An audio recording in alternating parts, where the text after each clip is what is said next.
नमस्कार, आपका स्वागत है हमारे चैनल पर। इस वीडियो के माध्यम से हम जानेंगे नेताजी सुभाष चंद्र बोस से जुड़े महत्वपूर्ण एवं रोचक तथ्य, जैसे उनकी व्यक्तिगत जानकारी, शिक्षा तथा करियर, उपलब्धि तथा सम्मानित पुरस्कार और भी अन्य जानकारियां। इस विषय में दिए गए नेताजी सुभाष चंद्र बोस से जुड़े महत्वपूर्ण तथ्यों को एकत्रित किया गया है, जिसे पढ़कर आपको प्रतियोगी परीक्षाओं की तैयारी करने में मदद मिलेगी।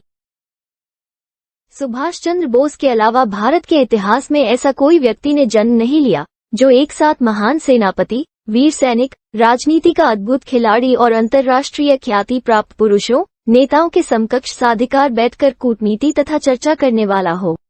नेताजी में सच्चाई के सामने खड़े होने की अद्भुत क्षमता थी।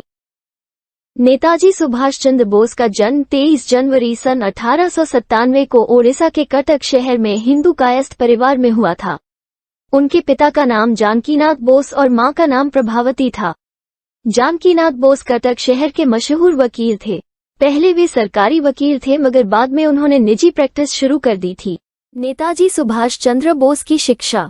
नेताजी सुभाष चंद्र बोस को जनवरी 1902 में अपने भाइयों और बहनों की तरह कटक के प्रोटेस्टेंट यूरोपियन स्कूल, वर्तमान में स्टीवर्ट हाई स्कूल, में भर्ती कराया गया था।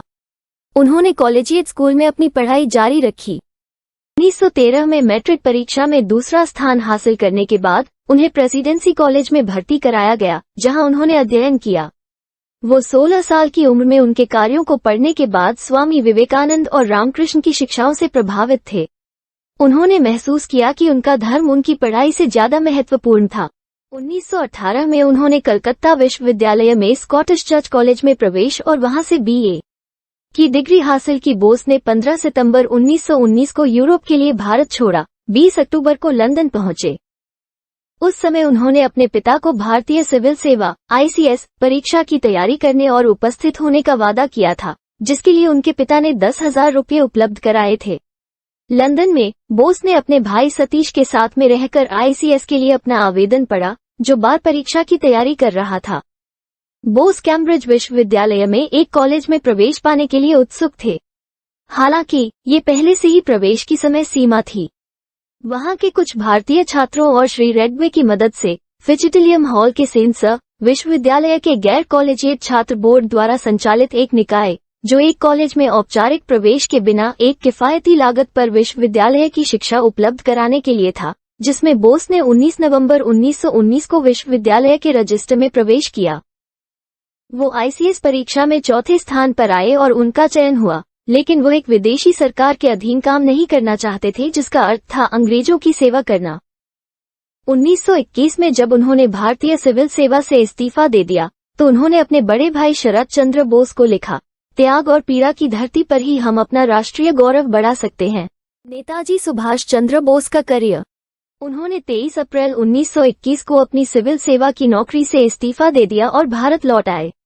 इंग्लैंड से आकर उन्होंने समाचार पत्र स्वराज की शुरुआत की और बंगाल प्रांतीय कांग्रेस कमेटी के प्रचार का कार्यभार संभाला। उनके गुरु चित्तरंजन दास थे, जो बंगाल में आक्रामक राष्ट्रवाद के प्रवक्ता थे। वर्ष 1923 में बोस को अखिल भारतीय युवा कांग्रेस का अध्यक्ष और बंगाल राज्य कांग्रेस का सचिव भी चुना गया। वो चित्तरंजन दास द्वारा स्थापित समाचार पत्र फॉरवर्ड के संपादक भी थे। बोस ने कलकत्ता नगर निगम के CEO के रूप में काम किया, जब दास 1924 में कलकत्ता के मेयर चुने गए। 1925 में राष्ट्रवादियों के एक राउंडअप में बोस को गिरफ्तार कर लिया गया और उन्हें मंडाले में जेल भेज दिया गया, जहां उन्होंने तपेदिक का अनुबंध किया। 1927 में जेल से रिहा होने के बाद बोस कांग्रेस पार्टी के महासचिव बने और जवाहरलाल नेहरू के साथ स्वतंत्रता के लिए काम किया। दिसंबर 1928 के अंत में बोस ने कलकत्ता में भारतीय राष्ट्रीय कांग्रेस की वार्षिक बैठक आयोजित की। कुछ ही समय बाद उन्हें फिर से गिरफ्तार कर लिया गया और सविनय अवज्ञा के लिए जेल में डाल दिया गया। इस बार वो 1930 में कलकत्ता के मेयर बने। 1938 तक बोस राष्ट्रीय कद के नेता बन गए और कांग्रेस अध्यक्ष के रूप में नामांकन स्वीकार करने के लिए सहमत हो गए। वे 1939 में कांग्रेस की बैठक में एक स्ट्रेचर पर दिखाई दिए। उन्हें गांधी के पसंदीदा उम्मीदवार पट्टाभी सीतारमैया पर फिर से अध्यक्ष चुना गया। 22 जून 1939 को बोस ने भारतीय राष्ट्रीय कांग्रेस के भीतर अखिल भारतीय फॉरवर्ड ब्लॉक में एक गुट का आयोजन किया, जिसका उद्देश्य राजनीतिक वाम को मजबूत करना था। जुलाई 1943 में सुभाष चंद्र बोस पनडुब्बी द्वारा जर्मनी से जापानी नियंत्रण वाले सिंगापुर पहुंचे। वहां उन्होंने दिल्ली चलो का प्रसिद्ध नारा दिया। सुभाष चंद्र बोस ने ही गांधी जी को सबसे पहले राष्ट्रपिता कहा था। 21 अक्टूबर 1943 को सुभाष बोस ने आजाद हिंद फौज के सर्वोच्च सेनापति की हैसियत से स्वतंत्र भारत की अस्थायी सरकार बनाई थी। नेताजी सुभाष चंद्र बोस के बारे में अन्य जानकारियां। उनका सबसे प्रसिद्ध उद्धरण था, मुझे खून दो और मैं तुम्हें आजादी दूंगा। एक अन्य प्रसिद्ध उद्धरण दिल्ली चालो दिल्ली पर था। यह वो फोन था जो उन्हें प्रेरित करने के लिए अन्य सेनाओं को देता था। जय हिंद या भारत की जय उनके द्वारा इस्तेमाल किया गया एक और नारा था और बाद में भारत सरकार और भारतीय सशस्त्र बलों द्वारा अपनाया गया था। उनके द्वारा गढ़ा गया एक और नारा था, इत्तेहाद, एतमाद, कुर्बानी, एकता, समझौते, बलिदान के लिए उर्दू। आईने ने नारा इंकलाब जिंदाबाद का भी इस्तेमाल किया, जिसे मौलाना हसरत मोहानी ने बनाया था। नेताजी सुभाष चंद्र बोस के पुरस्कार और सम्मान।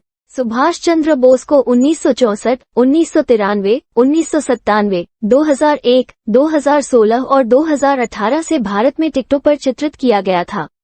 कोलकाता में नेताजी सुभाष चंद्र बोस अंतर्राष्ट्रीय हवाई अड्डे, नेताजी सुभाष चंद्र बोस द्वीप, पूर्व में रॉस द्वीप और भारत में कई अन्य संस्थानों का नाम उनके नाम पर रखा गया था।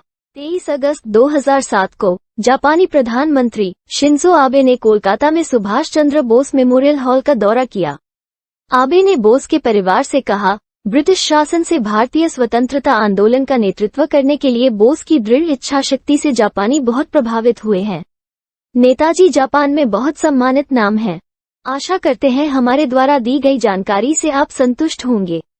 हम भविष्य में भी इसी प्रकार देश के महान व्यक्तियों की महत्वपूर्ण जानकारियां आपके लिए लेकर आते रहेंगे। वीडियो में अंत तक बने रहने के लिए धन्यवाद। कृपया वीडियो को लाइक करें, अपने मित्रों के साथ शेयर और वीडियो कैसी लगी हमें कमेंट बॉक्स में अपनी राय अवश्य लिखें।